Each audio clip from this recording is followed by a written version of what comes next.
Hello guys, I am Gulaksha. हम लोग पढ़ रहे हैं इंडियन पॉलिटी। ठीक है, आज का हमारा चैप्टर 2 है making of the Indian constitution. India का जो कॉन्स्टिट्यूशन है वो कैसे बना। ठीक है,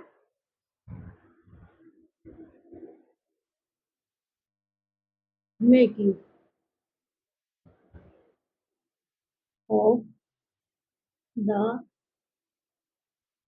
Indian constitution.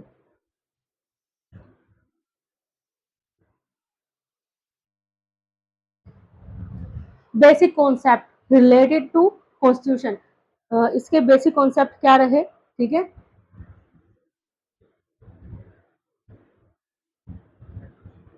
Basic concept related to constitution.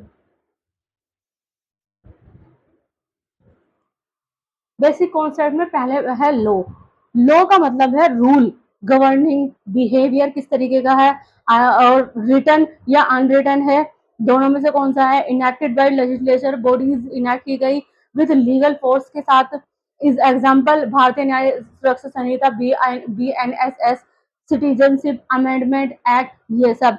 दूसरा है इसमें ऑर्डिनेंस। ऑर्डिनेंस क्या होता है, टेम्पररी लॉ होता है जो इशू किया जाता है प्रेसिडेंट द्वारा और गवर्नर द्वारा, अगर तब जब लेजिस्लेचर सेशन में नहीं होता है। ठीक है, और रिक्वायर करता है लेजिस्लेटिव अप्रूवल को। ठीक है, इसका एग्जांपल है इसका कोविड-19 लॉकडाउन ऑर्डिनेंस। ठीक है, और ये एक ऑर्डिनेंस था like an act of parliament. जैसे कि ऑर्डिनेंस होता है, जैसे एक एक्ट होता है ना पार्लियामेंट का, उसी तरीके से।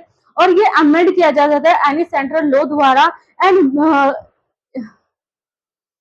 गिवन भी किया जा सकता है रिस्पेक्टिव अफेक्ट, रेट्रोस्पेक्टिव अफेक्ट के द्वारा।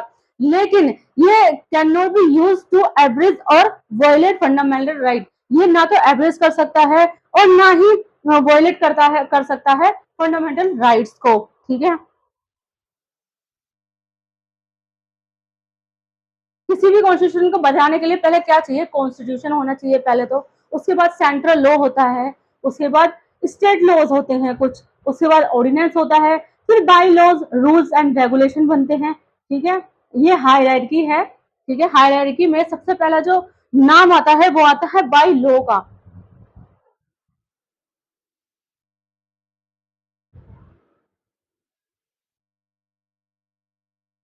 इसमें सबसे पहले नाम आता है बाई लॉ। बाई लॉ का क्या मतलब है, रेगुलेशन यानी संशोधन। रेगुलेशन का मतलब होता है अधिनियम, बनाई जाती है लोकल अथॉरिटीज द्वारा, सबोर्डिनेट और सेंट्रल स्टेट लॉज होते हैं इसमें। एग्जांपल है इसका म्युनिसिपल कंस्ट्रक्शन रेगुलेशन। नेक्स्ट है कॉन्स्टिट्यूशन। ठीक है,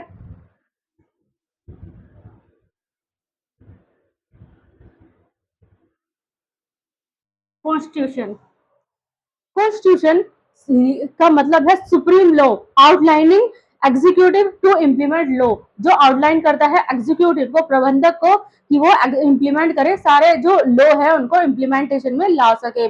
सबोर्डिनेट और to laws and bylaws. ठीक है, जो लॉज है वो सबॉर्डिनेट होंगे और बाई लॉज होंगे। ठीक है, इसका एग्जांपल है पासपोर्ट एप्लीकेशन रूल्स। ठीक है, नेक्स्ट है रेगुलेशन, नेक्स्ट है रूल, सॉरी रूल्स। जो रूल्स का मतलब है डिटेल इंस्ट्रक्शन इशू करी जाती है एग्जीक्यूटिव टू और इम्प्लीमेंट होती है लॉज के रूप में। Subordinate to laws and bylaws के द्वारा। एग्जांपल है इसका पासपोर्ट एप्लीकेशन रूल्स, यही है। ठीक है, कॉन्स्टिट्यूशन का एक एग्जांपल और है constitution of India. Regulation, next है रेगुलेशन, स्पेसिफाई होता है एंड टेक्निकल गाइडलाइंस इशू करी जाती है रेगुलेटरी बॉडीज के द्वारा। एग्जांपल है SEBI regulation for listed companies के लिए की जाती है। नेक्स्ट है रूल ऑफ लॉ। ये डिफाइंड है ब्रिटिश जूरिस्ट के एवी डी के द्वारा, और ये असर्ट है that law govern a nation. ये लॉ गवर्न करेगा नेशन को। इंश्योर करता है दैट नो इंडिविजुअल और इंस्टीट्यूशन, कोई भी इंडिविजुअल, कोई भी व्यक्ति और कोई भी संस्था, इंक्लूडिंग द गवर्नमेंट, चाहे उसमें गवर्नमेंट ही क्यों ना हो, इज अबव इट, इसके ऊपर नहीं है। इसका एलिमेंट है, इसमें कुछ एलिमेंट है पॉपुलर सॉवरेनिटी होती है, rule of law and independent judiciary, separation of power, civilian oversight of the military, adherence to individual right, policy government by legal and judicial control, ठीक है, डेमोक्रेटिक गवर्नेंस। ये इसके कुछ एलिमेंट है जो कि Louis Hawkins 8 principle of constitutionalism कहा जाता है। Supremacy of law, supremacy of law का मतलब है लॉ एक हाईएस्ट अथॉरिटी है। नेक्स्ट है equality before law, equality before law का मतलब है सभी व्यक्ति सब्जेक्ट है सेम लॉ के, एक ही लॉ के सब्जेक्ट है, ठीक है, कोई भी अलग अलग नहीं है। नेक्स्ट इज अकाउंटेबिलिटी यानी जवाबदेही। Government action must be legally justified, जो गवर्नमेंट का एक्शन होगा वो आवश्यक होगा, जस्टिफाई होगा, ठीक है। लीगल सर्टेनिटी का मतलब है law must be clear, law जो होगा वो पूरी तरीके से क्लियर होगा, पब्लिक एंड स्टेबल होगा, ठीक है। और Supreme Court of India recognize करेगी rule of law as a basic structure of the constitution, making it improvise the amendment, ताकि उसमें संशोधन किया जा सके। कॉन्स्टिट्यूशनलिज्म का क्या मतलब है? अकॉर्डिंग टू फ्रेडरिस, कॉन्स्टिट्यूशनलिज्म इंश्योर करता है that the government operate with in set rule, government operate करेगी, सेट रूल करेगी, उस किसी भी टाइम पर्टिकुलर पीरियड के अंदर, प्रमोट करेगी फेयरनेस एंड अकाउंटेबिलिटी को, और द प्राइमरी पर्पस होगा इसका of a constitution is to provide a framework for government, ताकि वो फ्रेमवर्क प्रोवाइड करे गवर्नमेंट को, डिटरमाइन करेगी इट्स नेचर, अब इसके नेचर को ऑफ फ्रेमवर्क फॉर्म के जरिए, ठीक है। As a fundamental law of the state, एक फंडामेंटल लॉ ऑफ स्टेट के मुताबिक ये आउटलाइन करेगी रिस्पॉन्सिबिलिटी ऑफ एग्जीक्यूटिव की रिस्पॉन्सिबिलिटीज को, लेजिस्लेचर की एंड जुडिशरी की, और लेजिस्लेचर लॉज बनाएगा in accordance with limits and direction provide करेगा कॉन्स्टिट्यूशन से, ठीक है। कॉन्स्टिट्यूशन वर्सेस कॉन्स्टिट्यूशनलिज्म में क्या फर्क है? एक country can have a constitution, एक कंट्री के पास कॉन्स्टिट्यूशन हो सकता है, a constitution but may lack the constitutionalism, लेकिन कॉन्स्टिट्यूशनलिज्म की कमी होती है। फॉर इंस्टेंस, एग्जांपल के लिए एक dictatorship might have a constitution, एक डिक्टेटरशिप में कॉन्स्टिट्यूशन हो सकता है दैट इजंट फॉलो, लेकिन वो फॉलो नहीं होता है। टाइप ऑफ कॉन्स्टिट्यूशन क्या है? रिटन, एक होता है रिटन कॉन्स्टिट्यूशन। रिटन कॉन्स्टिट्यूशन का मतलब है एक फॉर्मल डॉक्यूमेंट होता है, आउटलाइन करता है गवर्नमेंट स्ट्रक्चर को एंड सिटीजन राइट को। इसके एग्जांपल है यूएस कॉन्स्टिट्यूशन। अनरिटन कॉन्स्टिट्यूशन होता है, कंपोज करता है बहुत सारी सोर्स को, जैसे कि status and tradition, not in a single document, किसी भी एक सिंगल डॉक्यूमेंट में नहीं होता है। इसके एग्जांपल है यूनाइटेड किंगडम कॉन्स्टिट्यूशन, यूके का कॉन्स्टिट्यूशन, ठीक है। नेक्स्ट होता है इसमें फ्लेक्सिबल कॉन्स्टिट्यूशन। फ्लेक्सिबल कॉन्स्टिट्यूशन किसका होता है? जो इजीली अमेंड किया जा सके, जैसे कि रेगुलर लॉज। इसके एग्जांपल है ब्रिटिश का कॉन्स्टिट्यूशन। नेक्स्ट है रिजिड। रिजिड कॉन्स्टिट्यूशन किसका होता है? रिक्वायर करता है कॉम्प्लेक्स प्रोसेस को अमेंडमेंट के लिए। इसका एग्जांपल है यूएस का कॉन्स्टिट्यूशन, ठीक है। फेडरल कॉन्स्टिट्यूशन का है, डिवाइड करता है पावर को इनके बीच, सेंट्रल एंड रीजनल गवर्नमेंट के बीच। एग्जांपल है यूएस, जर्मनी। यूनिटरी कॉन्स्टिट्यूशन का है, सेंट्रलाइज करता है पावर, इस पावर एक ही गवर्नमेंट के लिए। एग्जांपल है यूनाइटेड किंगडम। प्रेसिडेंशियल कॉन्स्टिट्यूशन का मतलब है सेपरेट करता है एग्जीक्यूटिव एंड लेजिस्लेटिव ब्रांचेस को, और प्रेसिडेंट बोथ हेड होगा और स्टेट का एंड गवर्नमेंट भी हो, गवर्नमेंट सरकार भी होगा। एग्जांपल है इसका यूनाइटेड स्टेट। नेक्स्ट है पार्लियामेंट्री कॉन्स्टिट्यूशन। इसका मतलब है एग्जीक्यूटिव आएगा अंदर, एग्जीक्यूटिव होगा लेजिस्लेचर से, और जब प्राइम मिनिस्टर लीड करेगा कंट्री को। एग्जांपल है यूके, इंडिया, ठीक है। मोनार्किकल कॉन्स्टिट्यूशन रिकॉग्नाइज करता है एक मोनार्क को, किसी से भी हो जाता है, लिमिटेड पावर कॉन्स्टिट्यूशनलिज्म, और सिग्निफिकेंट पावर एब्सोल्यूट कहलाएगा। Example UK, Sweden. Republic constitution establish है रिपब्लिक विदाउट, स्टैब्लिश होता है बिना किसी मोनार्की के, और जो head of the state elect होता है, इलेक्टेड होता है, मतलब इलेक्शन के जरिए चुना जाता है। एग्जांपल है US, France. Theoretical theocratic constitution का मतलब है बेस्ड होता है रिलीजियस लॉज के ऊपर एंड प्रिंसिपल्स के ऊपर। एग्जांपल है ईरान। सेकुलर कॉन्स्टिट्यूशन का मतलब है सेपरेट होता है रिलीजन से, गवर्नमेंट लॉज, गवर्नमेंट लॉ। और एग्जाम्पल है इसका Indian constitution. Demand for a constitution assembly, ठीक है, इसके बारे में थोड़ा सा देख लेते हैं। Demand for a constitutional assembly. Important timeline है क्वेश्चन की, रिलेटेड है कॉन्स्टिट्यूशन असेंबली से। पहला हुआ था 1906 में, और ये इसका जो आइडिया था कॉन्स्टिट्यूशन असेंबली का इम्प्लीट किया गया था in the demand for Swaraj की डिमांड के पर था।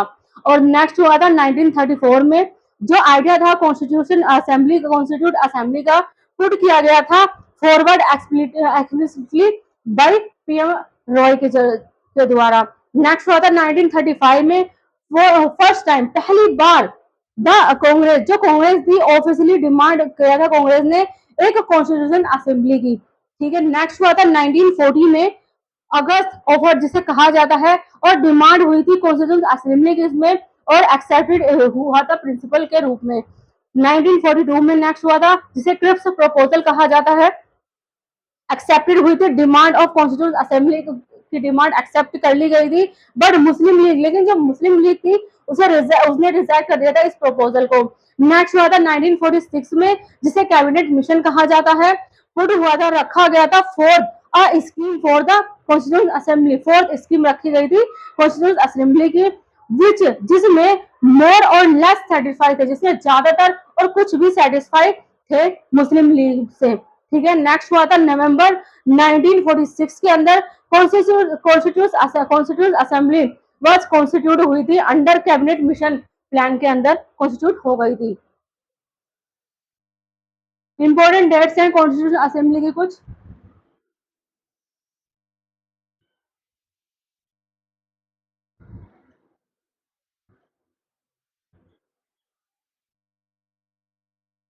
कौन सी है? पहली है 9 दिसंबर 1946, फर्स्ट सिटिंग हुई थी कॉन्स्टिट्यूशन असेंबली की, मुस्लिम लीग में जिसने बाइकआउट किया था। नेक्स्ट थी 11 दिसंबर 1946, जिसमें डॉक्टर राजेंद्र प्रसाद इलेक्ट हुए थे एज अ प्रेसिडेंट के रूप में, और डॉक्टर सच्चिदानंद सिन्हा जो थे ओल्डेस्ट मेंबर थे जिसके, वो बने थे टेम्पररी चेयरमैन, ठीक है। और जो कि यूपीएससी में पिछले 2024 में इसके ऊपर क्वेश्चन भी आया है कि जो ओल्डेस्ट मेंबर थे और टेम्पररी चेयरमैन कौन थे, वो डॉक्टर सच्चिदानंद सिन्हा थे, ऑप्शन में था। बहुत सारे बच्चों ने ये गलत भी किया था। एक नेक्स्ट है vice president H C Mukherjee थे, एंड वीटी कृष्णमाचारी थे।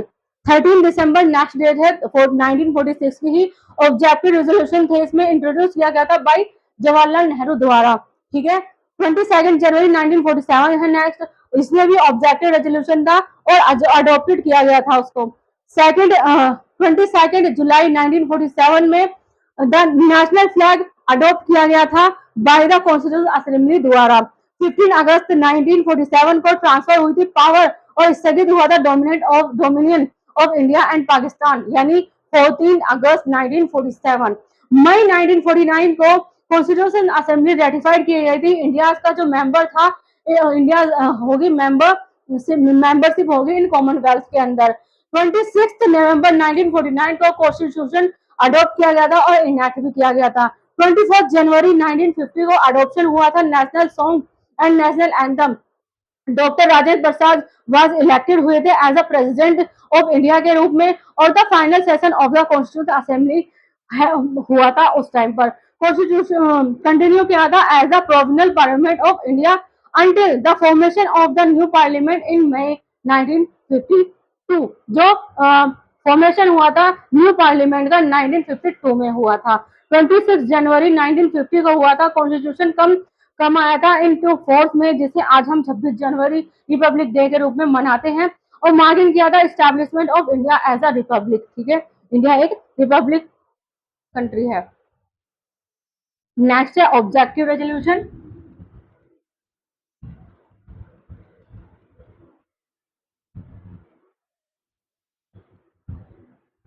ऑब्जेक्टिव रेजोल्यूशन ये कंटेंट करता है foundational fundamental and philosophy of the constitutional structure को, जिसमें ऑब्जेक्टिव रिजोल्यूशन पहला है इंडिया होगा sovereign and independent. Next advancement of peace and wellbeing होगा।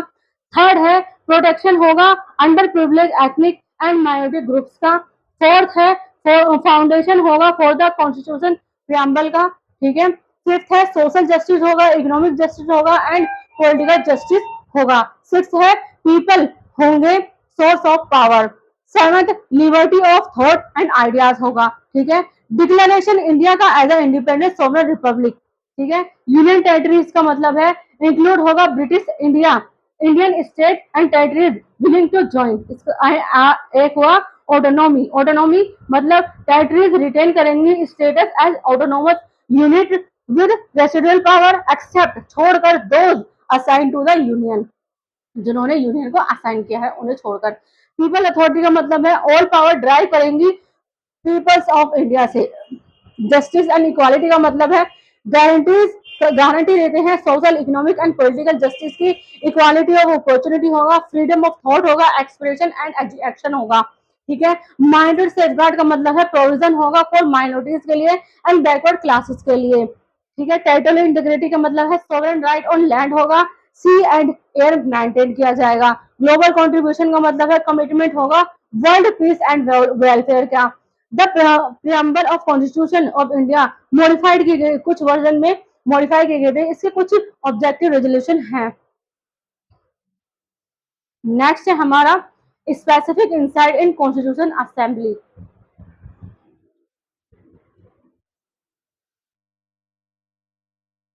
Specific insight in constitution assembly. Constituted का मतलब है नवंबर 1946 को फॉर्म हुआ था अंडर द कैबिनेट मिशन, ठीक है। स्ट्रेंथ का मतलब है टोटल मेंबर क्या थी स्ट्रेंथ की 389 थी, जो कि 296 हो गए थे ब्रिटिश इंडिया प्लस 93 थे प्रिजनी स्टेट से। ब्रिटिश इंडिया था 292 मेंबर थे फ्रॉम 11 गवर्नर थे, उनमें से गवर्नर प्रोविंस थे एंड 4 चीफ कमिश्नर प्रोविंस थे। कंपोजिशन कंपोजिशन में रिप्रेजेंटेटिव जो थे वो diverse section of Indian society थे, जिसमें इंक्लूड थे Hindu, Muslim, Sikh, Parsis, Anglo Indian, Indian Christian, STs, ठीक है। वुमेन फ्रॉम वुमेन होगी ऑल सेक्शन से। सीट ऑफ एलोकेशन में थे सीट आर एलोकेटेड होंगे in proportion to the population, seat allocation होंगी प्रोपोर्शन के पॉपुलेशन से। अराउंड 1 सीट पर मिलियन पीपल, एक सीट होगी पर मिलियन पीपल से of each province and princely state से, हर प्रोविंस और प्रिंसली स्टेट से, ठीक है। सीट होगी फॉर ईच ब्रिटिश प्रोविंस से, हर एक ब्रिटिश प्रोविंस से सीट होगी और डिवाइडेड करी गई थी अमंग द 3 प्रिंसिपल्स में, कम्युनिटीज में डिवाइड की गई थी, मुस्लिम, सिख्स एंड जनरल्स में। वोटिंग मेथड था प्रोपोर्शनल रिप्रेजेंटेशन था, using a single transfer vote को यूज किया गया था फॉर प्रोविंशियल रिप्रेजेंटेशन के लिए। रिप्रेजेंटेटिव होंगे प्रिंसली स्टेट और नॉमिनेटेड होंगे हुए थे बाय उनके हेड के द्वारा। मेंबर्स थे पार्टली इलेक्टेड थे इन ब्रिटिश प्रोविंस से एंड पार्टली नॉमिनेटेड थे bye head of princely state से। मेंबर जो थे इनडायरेक्टली इलेक्टेड थे बाय प्रोविंशियल असेंबली मेंबर्स से। नोटेबल अब्सेंस थे महात्मा गांधी, जो कि जिन्होंने पार्टिसिपेट नहीं किया था कॉन्स्टिट्यूशन असेंबली में। 93 सीट अलॉटेड थी प्रिंसली स्टेट से, जिसमें रिमेन थे mostly unfilled as they opted out. की फैक्टर थे टोटल सेशन थे 11, ड्यूरेशन था 2 year 11 month and 18 days. Total expenditure थे 64 लैक्स। सिंबल थे एलिफेंट अडॉप्टेड किया था as a seal of the constitution assembly के, ठीक है। आज के लिए इतना ही, नेक्स्ट मैं आपको अगले पार्ट में पढ़ाऊंगी, ठीक है। 5th से लेकर 12th तक अगर आपको किसी भी सब्जेक्ट में कोई भी ट्यूशन पढ़ना हो, हमारी अकेडमी ऑल सब्जेक्ट ट्यूशन पढ़ाती है। हम SSC, CGL, UPSC, UPPSC, railway वगैरह की तैयारी भी कराते हैं, उर्दू लिखना पढ़ना भी सिखाते हैं। अगर आपको इनमें से किसी भी चीज़ में कोई भी इंटरेस्ट हो, आप एनी टाइम हमें कॉल कर सकते हैं। नीचे कैप्शन में हमारा नंबर दिया गया है, जल्द जल्द लाइक करें, सब्सक्राइब करें, कमेंट करें। Thank you so much.